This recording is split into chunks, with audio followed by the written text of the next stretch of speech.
Bismillahirrahmanirrahim.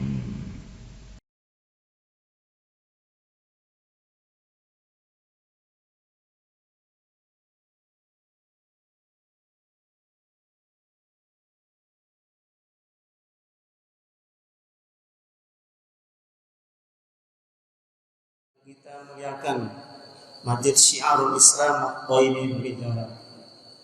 Salawat dan salam semoga selalu tercurahkan kepada junjungan alam Nabi kita Nabi besar Muhammad.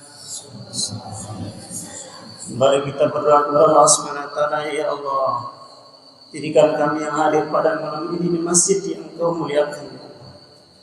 Jadikan kami orang-orang yang senantiasa lebih mencintai-Mu, ya Allah, mencintai Rasulullah SAW, mencintai keluarga Rasulullah SAW, daripada mencintai diri kami, keluarga kami dan harta benda, ya Allah. Dan jadikan kami orang-orang yang tetap istiqomah dalam menjalankan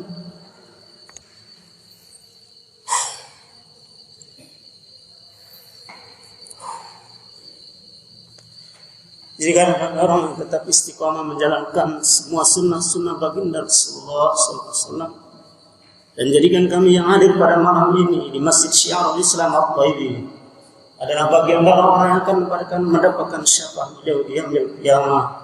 Amin, amin, ya Allah, ya Rabbal Alamin. Jadi sebagaimana yang sering kita sampaikan, kapasitas tiang untuk memberikan nasihat atau memberikan ilmu kepada penunggu senamnya tidak ada kewajarannya, tidak ada wajarnya, karena sebenarnya diri saya sendiri memang belum layak, tidak layak sama sekali, tidak layak, mohon maaf. Sehingga tadi saya banyak alasan, sehingga saya telepon saudara Musleh. Sebenarnya alasan itu untuk supaya saya lepas, jujur kawan, saya sengaja cari orang yang menggantikan supaya saya lepas. Soalnya ini adalah perkara yang paling berat. Ya kalau setakat atau di setakat musola ya, karena kami masih sama-sama belajar, tidak apa.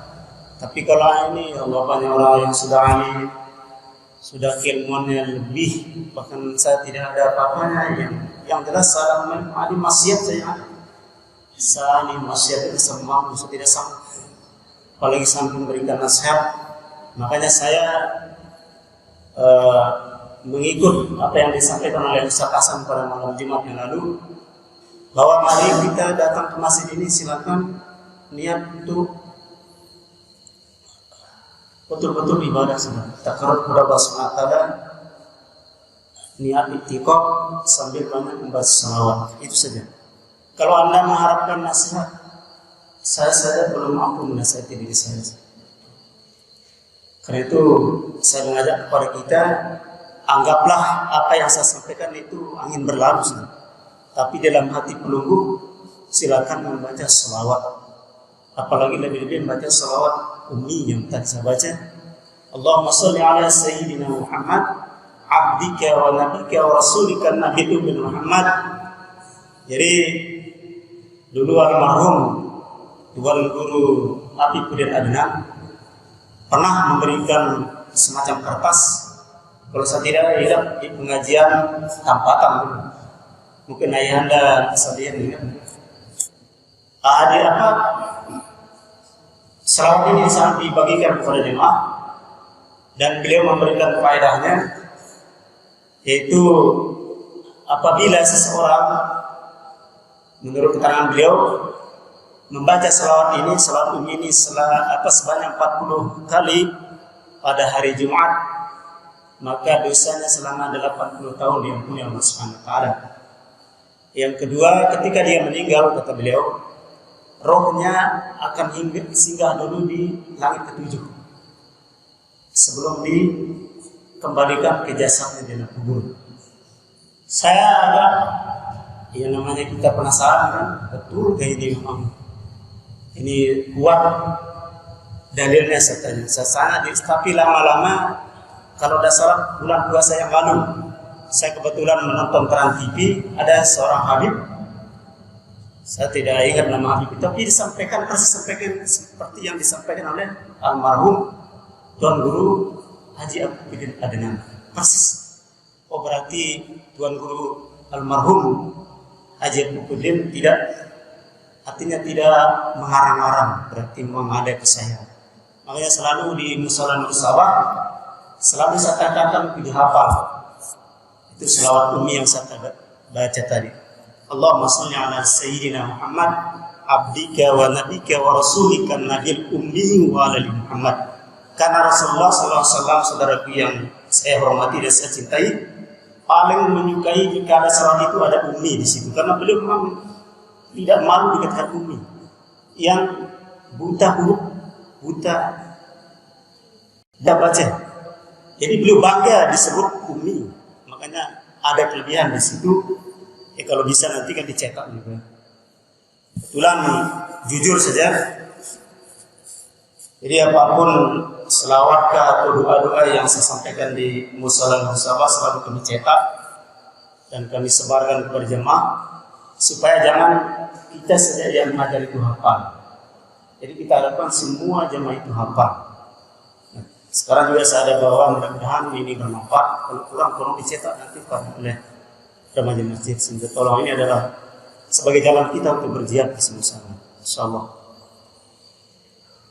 Yang kedua juga saya ingin sampaikan, kenapa saya berkatakan hal yang paling berat pada diri saya untuk menyampaikan kata-kata nasihat dalam.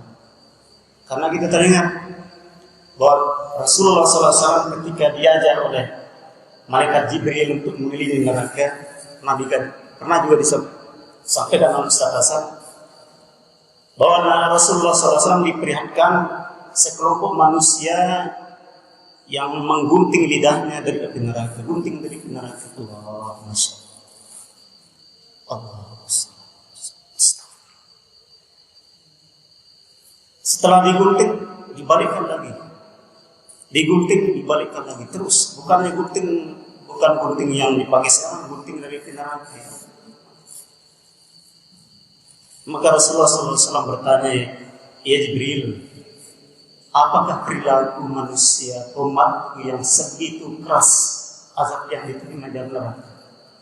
Maka Jibril alaihissalam mengatakan bahwa itulah hambamu yang dulu di dunia suka berpidato, suka menyampaikan pengajian, tetapi dia sendiri tidak mampu mengajarkan apa yang disampaikan. Itulah berat menjadi pemberi nasihat. Makanya selalu saya cari alasan, tapi ini malam ini memang betul-betul tidak bisa juga. Ada saja alasan tapi tidak bisa keluar. Karena yang sebetulnya malam ini yang mengisi adalah saudara Wafirullah. Tapi beliau katakan sakit. Tadi saya jumpa di dalam, dia katanya sakit. Keliaran aja. Ya, iyalah kalau begini sehat, dia bilang setahu. Nah makanya sama hidup kalau menghambau kepada kita semua, kalau orang memberikan nasihat, tolong. Kalau kita berlaku tidak sesuai dengan apa yang kita sampaikan, tolonglah dinasihati. Jangan dicaci, jangan dibully, kasihan kan? Kasihan. Apalah lu ahli nasihat? Tidak berani kami terus terang, tidak berani maksudnya, tidak berani. Karena saya sedang berusaha untuk memperbaiki diri saya sendiri, saya tidak mau. Saya mungkin sama berani berusaha, tapi kan di situ kelas-kelas orang perempuan yang masih sejajar yang mau dengan saya, itulah saya berani menyampaikan. Tapi kalau dia halayak begini sudah, berat sudah. Semua akan dilihat. Tapi ya Allah, itulah mungkin ini takdir harus saya jalani. Saya sudah cari jalan untuk keluar, mungkin dari situ. Ya seperti yang saya sampaikan tadi, saya kan silakan bapak-bapak ibu memperbanyak selawat saja. Kalau kata-kata saya ini anggap saja angin lalu sudah sepuh-sepuh. Allahumma shalli. Ya, gitu ya. Artinya ketika kami sebagai penasihat itu khatibkah atau orang yang memberi nasihat di sini, jangan dibiarkan kami berlaku salah. Jangan dibiarkan, kasihan kami. Kasihan. Kami juga ingin masuk surga, bukan bapak-bapak ibu saja yang masuk surga, masuk selamat. Makanya ketika apa yang kami sampaikan di dosa yang perbuatan kami, tolong ditegur. Jangan digunjing di sana sini. Kasihan. Kasihan para hati ini, kasihan banyak sedang digunjing di sana sini, ya Allah. Bukan memberikan solusi, tapi memperbanyak berusaha bagi kita sendiri. Sayang heran kita. Jarang sekali kita yang mau memberi nasihat pada orang yang memberikan nasihat itu yang lemah kita. Yang banyak menyepelekan, menggunjing, menghujat, membuli.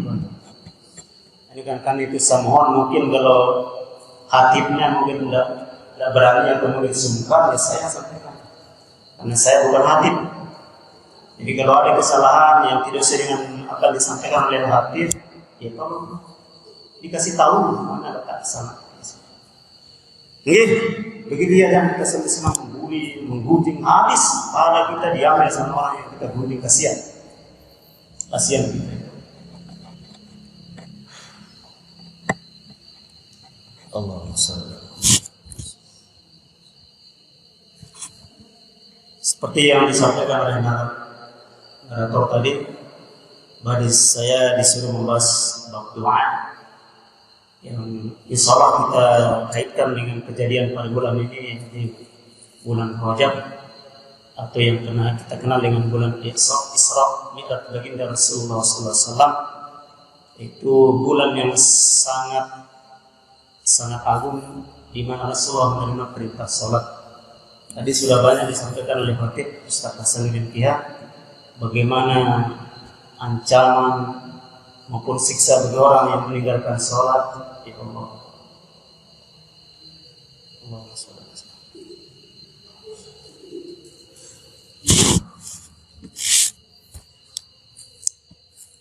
Sebelum kami membagi dan kita menjelaskan doa-doa yang perlu mungkin dicetak nanti oleh remaja masjid, jadi mari kita menyimak satu hadis. Hadis ini bersumber dari Ibnu Abbas radhiyallahu anhu, paman baginda Rasulullah SAW. Kita tidak perlu baca tesnya, kita langsung terjemah saja.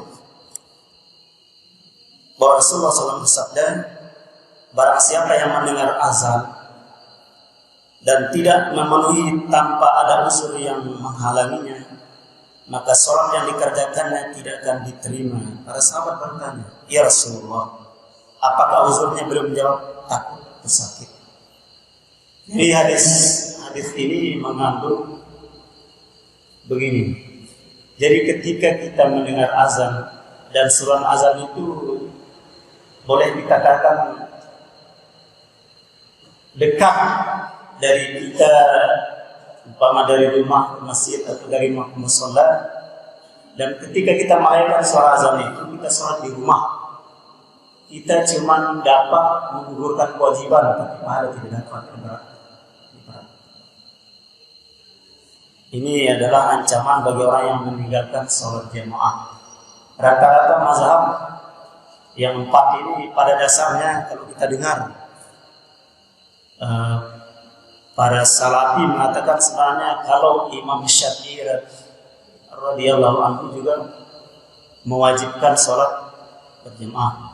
Tapi mungkin ada turunan-turunan beliau yang mengatakan sholat berjamaah adalah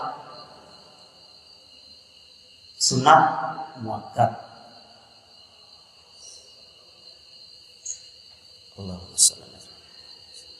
Tapi walaupun dia sholat muakkad, sholat yang sangat diberatkan, maka mudah-mudahan Allah SWT suatu saat nanti akan membuka pintu-pintu hati masyarakat kita untuk memenuhi panggilan muazzin, untuk kita bersama-sama memakmurkan majlis syiarul Islam al-Thayyib. Mudah-mudahan Allahumma amin. Kita jelaskan di sini apa halangan untuk kita sholat berjamaah. Mau ada halangan. Pertama, takut mungkin ada serangan tentara malam, kita takut mungkin ada peperangan, atau mungkin kita sakit yang memang tidak bisa kita bawa ke mushola atau ke masjid. itu halangan. Atau mungkin kita punya ternak, kalau kita tinggalkan takut diambil sama pencuri. Ini juga kita baca di sini boleh. Atau kita punya jemuran, sana kita jemur padi, tahu-tahu kita takut akan turun hujan, maka boleh kita tidak sholat berjamaah. Kita selesaikan dulu urusan padi yang kita jemur. Itu yang dapat kami baca di sini. Tapi mudah-mudahan tidak ada bertanya. Karena kalau ada bertanya saja bisa jawab. Bodoh sesuatu, bodoh. Maksud tidak akan diterima sholatnya ialah ia tidak mendapat pahala dari sholatnya meskipun kewajibannya telah tertunaikan. Artinya ketika kita tidak jauh dari musola atau masjid tempat dikumandangkan azan, sementara kita tidak pergi ke tempat azan, kita sholat di rumah, kita sekedar mendapatkan keguguran dan kewajiban sholat, tapi pahala tidak dapat. Ini berat semuanya disampaikan berat. Tapi itulah faktanya, Rasulullah yang mengatakan itu bukan. Saya tidak berani mengada-ada.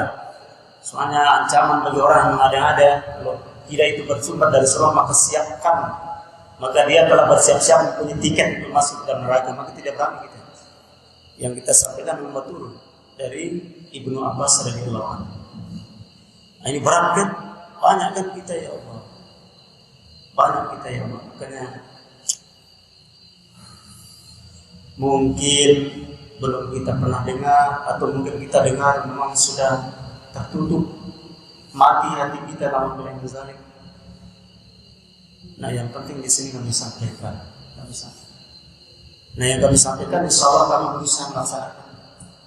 Makanya di awal atau jemaah-jemaah yang lain, kalau tidak pernah melihat kami di masjid sholat berjamaah, bukan tidak ada alasan. Jadi mari saya lihat. Karena di musala kami punya aturan. Di sana kami menghukum mana anak yang tidak sholat berjamaah. Setiap berapa kali dalam misalnya semalam dia tinggalkan, begitulah banyak hukuman dipukul. Karena memang kita disuruh memukul kalau sudah umur di atas 7 tahun. Yang kita pukul bukan yang bahaya paling kaki tangan. Namanya kita cuma menyampaikan sholat langsung dari masjid, tapi kita hanya sholat di sholat. Tapi sama saja, sama. Tapi memang abdolnya di masjid. Tapi kan masjid juga, musola juga masjid yang kecil. Kita perlu makmurkan juga. Karena mungkin anak-anak kecil kita bawa ke masjid, nanti kan ribut kasihan juga orang. Nah, kita arahkan ke musola. Gila-gila kita jadi imam. Itu gitu. Dan nanti apalah siok itu ceramah suara orang. Kami di sana juga punya program. Bagaimana anak ini kita didik dari awal untuk membiasakan diri sholat berjamaah. Nanti ketika mereka besar, mudah saja kita lihat. Nah, kami selalu sampaikan begini sholat bersabar. Hai ibu-ibu, kalaulah suami anda sholatnya sekarang di rumah, berikan saja terpunggung, kena saja. Berikan kasihan, rumahnya dekat musola, rumahnya dekat masjid, sholatnya di rumah. Ustaz sama selalu katakan berikan yang menggunakan saja. Soleha dia semua bukan dia soleh. Sering ini kita dengar. Tapi mungkin kuping kita ini sudah terlalu penuh dengan tidak tahu mengapa. Yang penting sekarang kita sampaikan, saya sudah sampaikan hadisnya. PR kita sekarang di masing-masing guru musola yang untuk menyampaikan. Ini bukan dari ciok mama, dari Rasulullah yang berumrah dari Ibnu Abbas. Di jamak-jamak bukan. Ayat sembahyang dengar ngangkat dengan bak maka jangan. Sembahyang yakin balik gugur kewajiban mau ada di mau. Ini yang asik, bukan saya buat-buat. Rasulullah yang mengatakan itu. Kubekoni, apa dengar gini? Andai kata mampu memahami hadis ini, insyaallah masjid syiar Islam yang kita bangun dengan jumlah dana yang begitu besar, sholat yang selalu penuh. Sebagaimana masjid-masjidnya orang-orang salafi. Makanya tak bicara lalu manis dengan, kadang-kadang bisa jadi mereka lebih bagus di dalam bab sholat. Kalau kita lihat mereka ketika azan berbondong-bondong anak kecil semua di bawah, perempuan saja tidak. Karena apalagi sholatnya perempuan atau di rumah. Ya kalau seperti musola kebanyakan jamaah kita memang perempuan, tapi dengan catatan tidak ada fitnah di situ. Musola dekat dengan rumah dan biasanya orang yang sudah berkuburan, kakinya sebelah sudah dikubur, salah. Nah itu yang kita galakkan, ayo dari tidak ke masjid silakan ke musola. Di sini kita cari yang 27 derajat sama-sama. Begitu ya. Artinya nanti jangan kita dicap itu di masjid kita ada program. Isolat cikal bakal generasi pemakmur masjid Syiarul Islam ini. Itu ramak deh. Nah, ramak nanti kan anak-anak juga begitu dikasih arahan, terus kita kasih hukuman. Kita kasih tahu orang pun kalau ada keberatan anak dari pun silakan cari pesantren lain yang tidak memukul anak. Nanti begitu kita. Makanya alhamdulillah di setiap waktu insya Allah ramai saja anak-anak, tapi anak. Kalau yang orang tua kita suruh, istrinya kita suruh, silakan suruh suami anda ke masjid, makmurkan masjid. Cuma ciumnya saja yang saya sendiri. Tapi insya Allah bukan sih kita takut masjid, cuma kita membuat generasi yang akan memakmurkan masjid. Jadi tolong sampai jam berapa, Paul? Ya, sampai 2 saya tidak modal kesana. Jadi ini adalah arah saya nanti. Arah saya ini adalah kepada amalannya insya Allah masih tidak tersepi. Maka selalu kerani, karena ketika mengundangkan azan, orang takut sholat sia-sia kan? Kita sholat balik sia-sia. Pada azan kita dengar. Nah, jangan sampai ada masyarakat juga berlebihan. Ketika orang mengenalkan azan kerja terus, ada yang menyerut, ada yang potong baja, yang kasihan. Ada itu jamaah kita. Heran kita ya Allah. Masuk tiang mana-mana menghargai dengan ngebak itu mah bahasa Jawa kita lupa diri. Mas jangan kerja dulu orang azan lu sholat tiang. Lalu begitulah mereka mulai orang azan. Lalu itu kebalik. Orang azan ada yang potong baja, ada yang nyeruk ya Allah. Dagang pentol cuciat sampai kita memarah. Orang sedang azan dan cuciat ya. Sakit, hati sakit. Astagfirullah. Tapi insyaallah bagi siapa yang mendengar hadis ini, insyaallah dia akan sadar. Ya, daripada kita sia-sia tidak pada apa-apa, bagus kita pergi musala ke masjid yang dikembangkan azan kan enak. Berapa sih lamanya di masjid bukan mana? Pernah Syekh Ali Jabir menyampaikan almarhum, semoga beliau dirahmati Allah Subhanahu wa taala. Beliau mengkalkulasikan kalaulah seorang muslim, kata beliau, berumur 60 tahun. Terus kalaulah dia sholat sehari semalam 1 jam beliau hitung. Maka dalam umur 60 tahun itu dia cuma sholat 2 tahun 7 bulan. Kalkulasi hitungan saya di Jabir. Kalau kita sholat dalam umur 60 tahun tapi itu 1 jam yang 5 kali sehari semalam ditambah mungkin sunat-sunat, itu kita baru sholat cuma 2 tahun 7 bulan maksudnya. Yang umur kita 58 berapa 57 3 apa itu cuma tidur, kerja, makan, tidur. Lo kan nara kita salah sampai 1 jam yang 5 kali, saya yakin. Apalagi sholat robot, yuk pernah kita sholat dalam barang batu, yuk kan capek bicara kan Fatihah ngapal tapi terbaca. Itu jawaban. Allahumma shalli ala Muhammad ya Allah. Ya Allah, mudah kita keriling dari sholat yang sia-sia. Menara temannya sia-sia sholat apa gaya telah mungkin. Cuma ini yang nara baca dan kena. Ya sampai yang mari. Syekh Ali Jabir almarhum mengatakan di dalam mazhab Syafi'i suratul Fatihah itu memiliki 14 tasydid. Apabila dalam 14 tasydid ini tidak dibaca satu maka sholatnya batal. Syekh Ali Jabir mengatakan itu bukan saya tidak berani mengatakan itu. Syekh Ali Jabir, kalau mazhab Syafi'i 14 tasydid dalam suratul Fatihah, kalau mazhab yang lain 11 karena tidak tidak termasuk Bismillahirrahmanirrahim. Jadi kalau mazhab Syafi'i kan suratul Fatihah termasuk ayat suratul Fatihah yang pertama. Kalau mazhab lain ada Hambali, ada Hanafi, ada Maliki, Bismillah tidak termasuk suratul Fatihah, maka dia 11 tasdid. Kalau kita 14 tasdid, satu saja kata Syekh Jabir tidak dibaca tasdid itu maka sholat batal. Ini harus kita berani juga mengatakan begitu. Berani, kita harus berani apa adanya, kita harus ngomong begitu.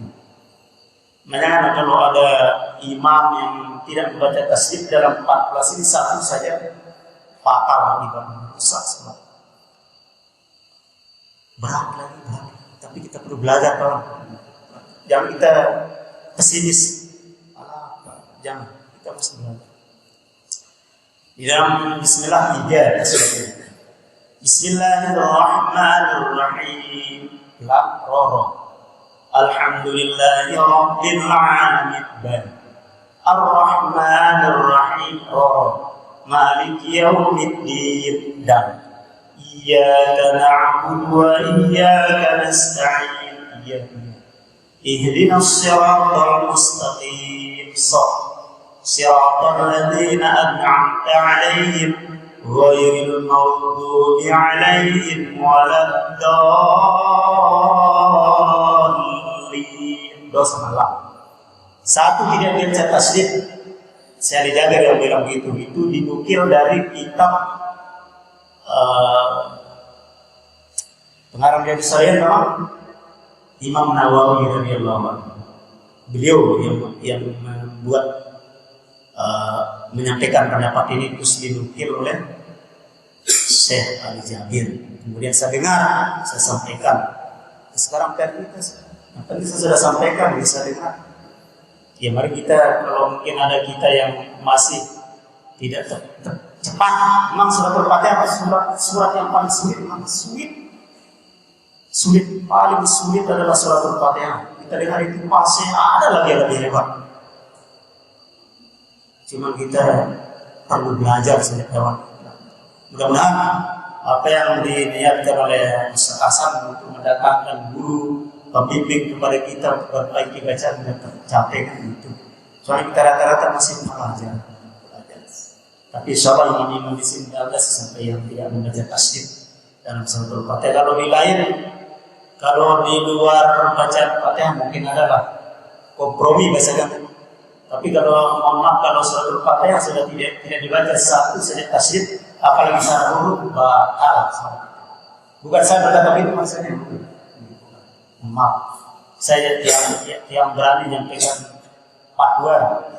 Kita yang bikin fatwa, yang dakwahin disiapkan. Selanjutnya kita belajar sedikit demi sedikit.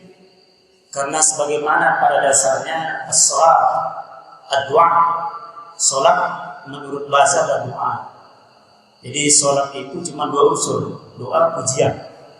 Doa pujian.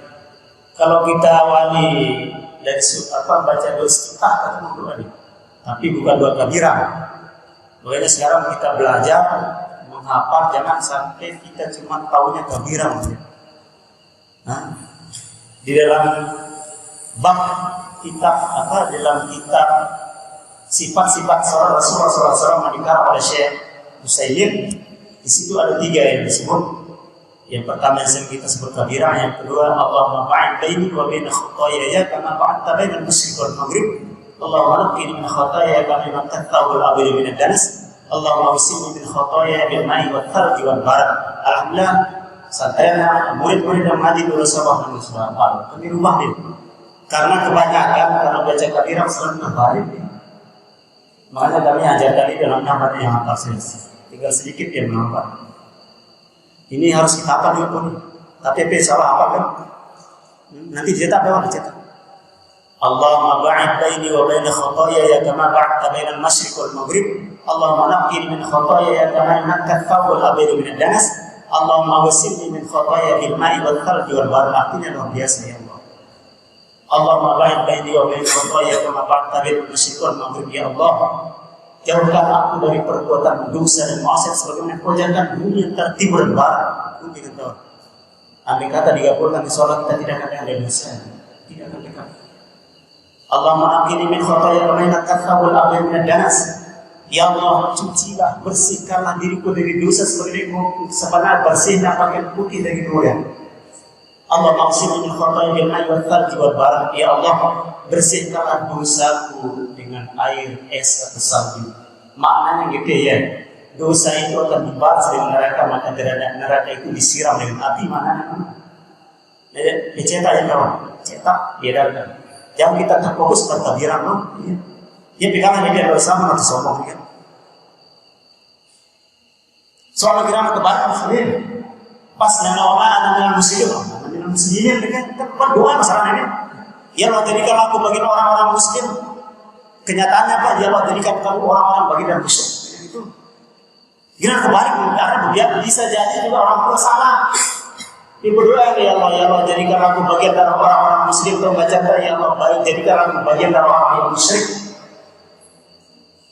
Ya tentu karena berdoa yang bisa jadi. Bagi orang kayak salah nih berdiri bukan masalah lu bukan susah. Ya bagusan apa nih? Nabi ini dapat Nabi Rasulullah SAW mengajar kita baca dalam sholat ini sendiri. Nanti kotak aja nanti kotak berarti apa? Berarti apa nanti dari sholat kotak ini ya? Ini hadis ini bersumber dari yang radhiyallahu anha yang kita ambil dari sifat-sifat sholat yang bagi Rasulullah SAW dikarang oleh Syekh Utsaimin. Jadi ketika Rasulullah SAW mahuzur di 40 ke atas tahun, maka ketika beliau ruku dan sujud bukan membaca subhana rabbiyal azim seperti yang kita baca di subhana rabbiyal a'la kita baca, tapi subhanakallahumma rabbana wa bihamdika allahumma ighfirli. Dirubah ya nanti, menatau orang kubur dia. Apa namanya?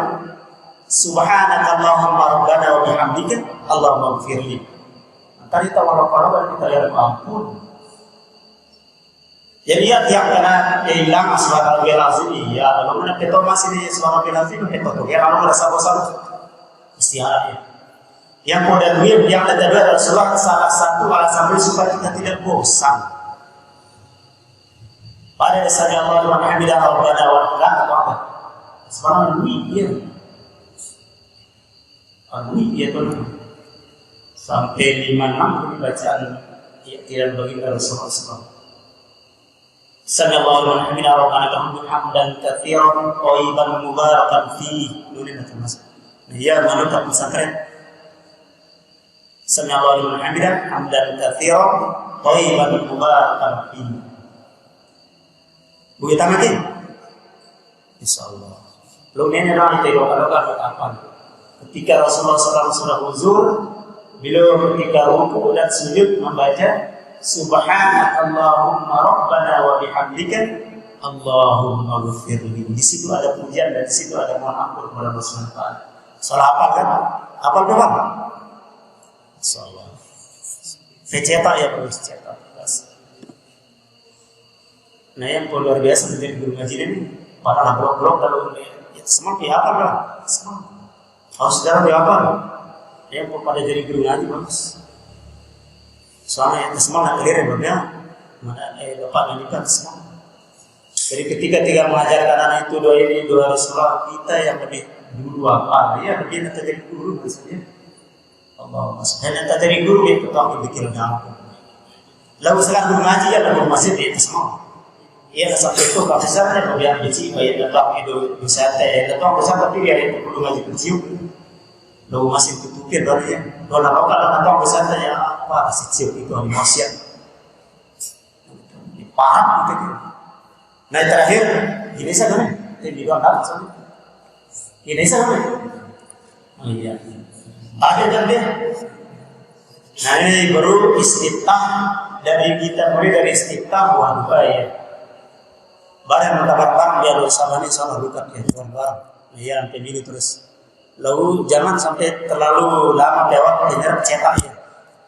Muna betul anak tolong kitab sifat-sifat bagi Rasulullah SAW karena saya menepek dengan kitab nun. Tapi betul hati dia betul sini repot. Ya Allah. Nah terus ingat yang nenek dah Jadi Rasulullah SAW kebiasaan beliau sebelum salam, beliau membaca doa, Allahumma ghfirli ma qaddamtu wa ma akhartu wa ma asrartu wa ma a'lantu wa ma asrartu wa ma a'lantu wa ma wa ma a'lam wa ma anta a'lamu minni anta al-muqaddim wa anta al-mu'akhir la ilaha illa anta. Allahumma inni a'udzubika min 'adzabil qabr wa min 'adzabi jahannam wa min fitnatil mahya wal mamat wa min syarri fitnatil masiihid dajjal. Allahumma inni zalamtu nafsi zulman katsiran wa la yaghfiru dzunuba illa anta faghfir li maghfiratan katsiratan min 'indik warhamni innaka antal ghafurur rahim. Allahumma a'inni 'ala zikrika wa syukri wa husni ibadatik. Berudah assalamualaikum. Nah, ini harus dicetak yang agak cukup. Kalau kira dengan sisa tangan yang bagaimana pemusalaan. Jadi pemusalaan bagian untuk lokal di mana ada macelo kayak barang-barang bisa lapar. Nah, apalagi ini kan generasi milenial kan salah pecah apa. Lo yang biasa jadi bungkus terasi kita ngasih. Soalnya doa ini kasihan. Di mana di bungkus sembako kemarin baca ya kasihan. Masuk tiangnya kepada apa nih? Ya gini jadi bungkus tembak. Enak asik. Ya Allah sebab dari bunga mana nih ya Allah. Kita boleh maksiat. Mana ya hari maksiat yang mereka itu baca nanti. Itu dengan bersih kan. Mencerita tiang ya harus. Soalnya tiang di maksiat. Balik dosa. Lalu pelunggu pisang sari. Pelunggu pisang sari mengalir yang berdosa bayar. Kurang bacanya. Soalnya bebas kan. Namun malah tiang ya harus wajibam tiang. Antara hilang kartiang ini yang jangan pada bicarakan. Allahumma ghfirli ma qaddamtu wa ma akhartu ya Allah. Ampunilah dosa hamba yang dosa terdahulu maupun yang baru saja selesai. Maksudnya dosa yang lampau maupun dosa yang akan datang. Dosa yang baru saja kita laksanakan. Semoga Allah SWT ampuni. Wa ma asrartu dan dosa yang kita rahasiakan. Ya, ini pengalaman tadi wanita di masyarakat kita takut kalau pakai batu pun takut tidak. Ibu isyarat. Solusi nara dari Allah yang kita doa dari Rasulullah. Ampuni dosa yang aku rahasiakan. Wa ma a'lamtu wa ma asrartu dan dosa-dosa yang dilebihkan dari ya. Jadi manusia dalam lebih lalu dosa salah. Wa ma anta 'alamu binni dan hanya Engkau yang mengetahui apa yang telah kulakukan. Antal muqaddimu antal muakhir, Engkau yang awal dan Engkau yang akhir. La ilaha illa anta, tidak ada zat yang disembah selain Engkau. Allahumma inni a'udzubika min azabil qabr. Ya Allah, aku berlindung dari azab kubur. Tapi cerita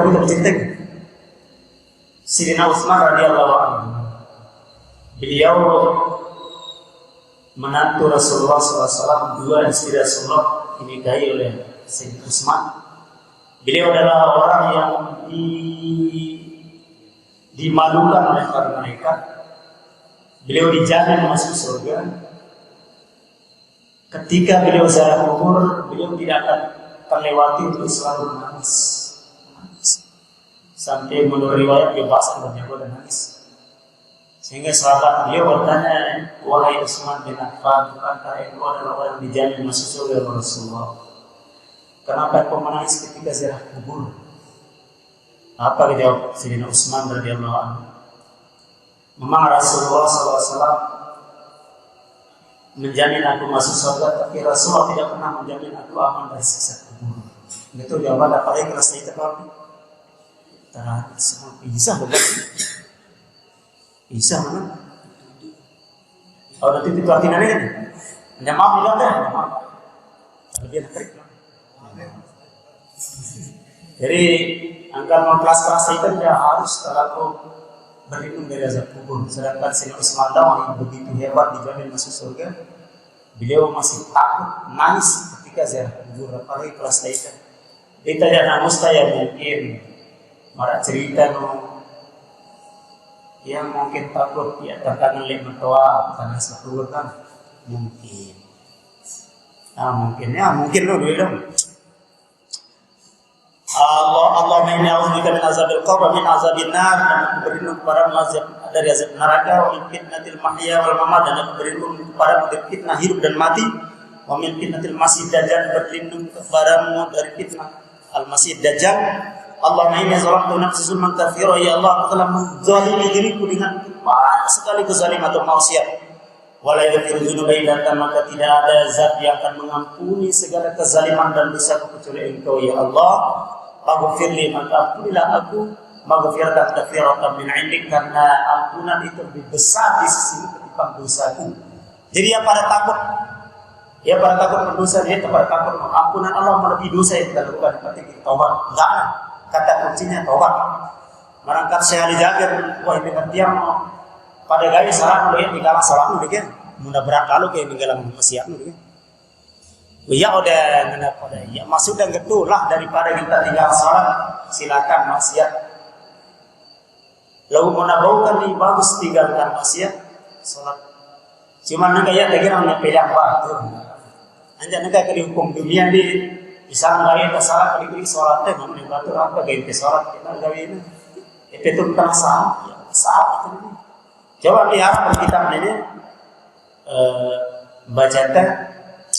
Jadi masalahnya yang terjadi zaman Rasulullah SAW ketika sahabat mengadu kepada Rasulullah, ya Rasulullah, arah batur tahajud narang, ya sahabat ini lagu pemalingan luar biasa apa dikarenakan bukan beliau mengatakan narang dari sholat yang hati kita orang itu dulu ini.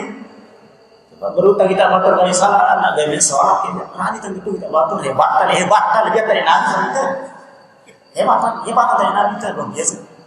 Rasulullah mengatakan tidak mengatakan sholatnya sia-sia, uangnya laut sholatnya dengan sendirinya akan mencegah dirinya dari perbuatan keji dan munkar. Begitu jawaban Rasulullah, tidak mengatakan orang dari sholat dengan kegiatan itu.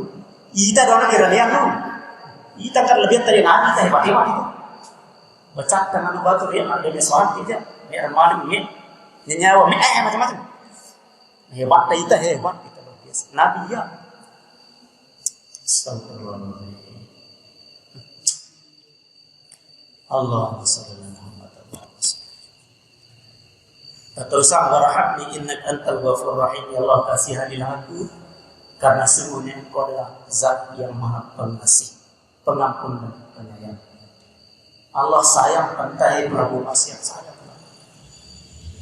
Ya tadi gerungkan batu ini jangan didengar. Pokoknya Allah janji dia yang Maha Pengampun dan Penyayang. Edaran. Itu yang batu itu macam. Harus tapal dan anda ya masa gini mau minggu kan ya, mungkin akal pun apa lagi yang kita tidur masih. Nah ini dosa yang salah doa yang disunahkan Rasulullah sebelum kita salam. Jadi menara imam tinggian ketika dia baca mungkin dia baca ini. Ya dengar mau enggak? Namun kita tahu ya banyak salat ya Bapak Saudara Muhammad. Mungkin dia baca doa ini panjang jadi. Allahumma ghfir li ma qaddamtu wa ma akhartu wa ma asrartu wa ma a'lantu wa ma asraftu wa ma anta a'lamu bi minni antal muqaddim wa antal muakhir la ilaha illa Allahumma inni a'udzubika min adzabil qabr min adzabi jahannam wa min fitnatil mahya wal mamat wa min syarri fitnatil masih dajjal bi rahmatika ya arhamar rahimin. Allahumma a'inni ala dzikrika wa syukrika. Ya ketinggalan insyaallah dengan tentu kami insyaallah yang sampailah di ruang publik. Nah ini PR publik yang kurang silakan diperbanyak terus istiqamah cetak. Yang takut tersangar atau masih membalikan dengan orang tidak menjaga kemungkinan. Yang mungkin ini yang dapat dia sampaikan kurang lebih yang mohon di sini. Yang ada kapasitas yang sebagai pemberi nasihat. Jadi menatai setiang-tiang kena yang bersumber dari hadis. Ya narak tiang tahun tiang belum. Jadi mengarah kata-kata tiang salah. Ya apa tiang deh. Antara tiang dia dulu maksiat tiang yang lebih tiang kita jaga ini. Nanti maksiat yang lebih kita jaga malah dengan yang kita dosa malah. Nah cerita saling apa gitu. Lalu mudah-mudahan laun ini ya sampai tiang malah kita semua. Pada guru kita guru lain lebih hebat ilmu nan lebih hicau jaga lek. Perlu na jaga lek nama tiang. Jawab deh. Menabu ya entah kini. Berat.